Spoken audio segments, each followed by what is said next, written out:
নববর্ষের শুরুতেই সুন্দর করে বাড়িটা গোছানোর জন্য নিয়ে চলে এসেছিলাম একটা নতুন টেবিল ক্লথ। সেটা আমি পরে ডেসক্রাইব করছি তোমাদের যে কতটা সুন্দর ছিল। তারপর আমার ছেলেকে দেখলাম হঠাৎ করে আদ্ভিক বেটা আমার এইভাবে ড্রেসটাও আপ করে আই দুটো ক্লোজ করে হাঁটার চেষ্টা করছে। নিউ ডে নিউ অ্যাডভেঞ্চার, ও রোজ একটা একটা করে কিছু না কিছু ইনভেন্ট করতে থাকে। আর ওর এই ইনভেন্টের মধ্য দিয়ে আমি প্রত্যেকটা সন্ধে সকাল এনজয় করতে থাকি।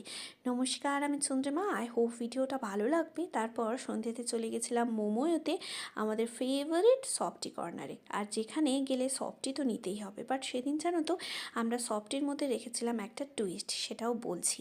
তো তারপরে আমরা ভেবেছিলাম যে চলো সফটি তো পরে খাবো, তোমাদের আগে দেখিয়ে দিলাম। তারপর আমরা চলে গেছিলাম রোল কর্নারে, দুজনের জন্য দুটো এগ রোল অর্ডার দিয়ে দিয়েছিলাম।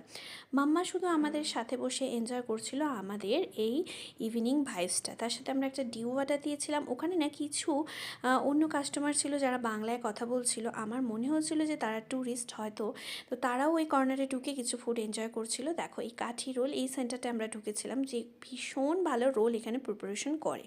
তারপর চলো এবার আমি তোমাদেরকে টেবিল ক্লথটা দেখিয়ে দিই। টেবিল ক্লথটা একদম নতুন এনেছি। আগে যে টেবিল ক্লথটা পাতা ছিল সেটা তো দেখতেই পাচ্ছ। এটা নতুন নিয়ে এসেছিলাম পয়লা বৈশাখের জন্য। ভীষণ সুন্দর দেখতে, একদম সফট কোয়ালিটি।